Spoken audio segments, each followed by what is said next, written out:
PM কিষাণ যোজনার 21তম কিস্তি কৃষকরা কবে টাকা পাবেন? ভারতের প্রধানমন্ত্রী নরেন্দ্র মোদী আগস্টে 2025 সালে বারাণসীতে এক অনুষ্ঠানে পিএম কিষাণ সম্মান নিধি 20তম কিস্তি হিসেবে প্রায় 20,500 কোটি টাকা মুক্তি দিয়েছেন। এই কিস্তির মাধ্যমে প্রতিটি যোগ্য কৃষক সরাসরি তাদের ব্যাংক অ্যাকাউন্টে 2,000 টাকা পেয়েছেন।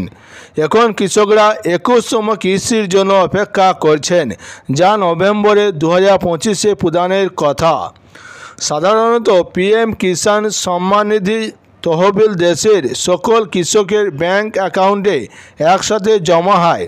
তবে এবার প্রধানমন্ত্রী ও কেন্দ্রীয় সরকার সূত্রে জানা গেছে, বন্যা প্রভাবিত রাজ্যগুলোতে এই কিস্তি প্রথমে পৌঁছানো হতে পারে।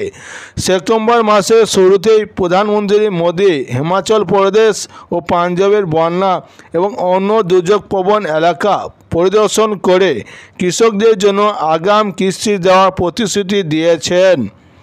এদিকে গত সপ্তাহে কৃষিমন্ত্রী শিবরাজ সিং চৌহান জম্মু কাশ্মীরে বন্যা প্রভাবিত এলাকায় পরিদর্শন করে কিস্তি অবিলম্বে মুক্তি দেওয়ার আশ্বাস দিয়েছেন।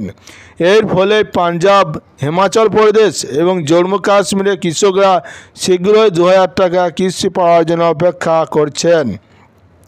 বিশেষজ্ঞরা মনে করছেন, যদি বন্যা প্রভাবিত এলাকার জন্য 21তম কিস্তি আগে মুক্তি পায়, তাহলে তৃপ্তিপূর্ণ দীপাবলি 2025-এর আগে অর্থ কৃষকদের অ্যাকাউন্টে জমা হতে পারে। এবারে দীপাবলির অক্টোবরের 21 তারিখে অনলাইনে অভিযোগ করার জন্য কৃষককে আধার নম্বর, ব্যাংক অ্যাকাউন্ট নম্বর বা মোবাইল নম্বর দিয়ে গেট ডিটেলস বাটনে ক্লিক করতে হবে। পিএম কিষাণ সম্মান নিধি স্কিমের অধীনে যোগ্য কৃষকরা প্রতি 4 মাসে 2,000 টাকা পান, যা বছরে মোট 6,000 টাকা হয়। এই অর্থ সরাসরি কৃষকের ব্যাংক অ্যাকাউন্টে প্রদান করা হয়। কিস্তি সাধারণত 3 ধাপে দেওয়া হয়: এপ্রিল, জুলাই, আগস্ট, নভেম্বর এবং ডিসেম্বর, মার্চ। এই পদক্ষেপ কৃষকদের জন্য বিশেষ অর্থনৈতিক সহায়তা হিসেবে কাজ করছে, বিশেষ করে বন্যা ও দুর্যোগপ্রবণ এলাকায়। কেন্দ্র সরকার এই উদ্যোগে কৃষকদের আর্থিক নিরাপত্তা নিশ্চিত করতে এবং কৃষিক্ষেত্রে স্থিতিশীলতা বজায় রাখতে গুরুত্বপূর্ণ ভূমিকা রাখছে। বন্ধুরা, এই ছিল আজকে পিএম কিষাণের বড় আপডেট। ভালো লাগলে লাইক, কমেন্ট, শেয়ার এবং সাবস্ক্রাইব করে পাশে থাকবেন।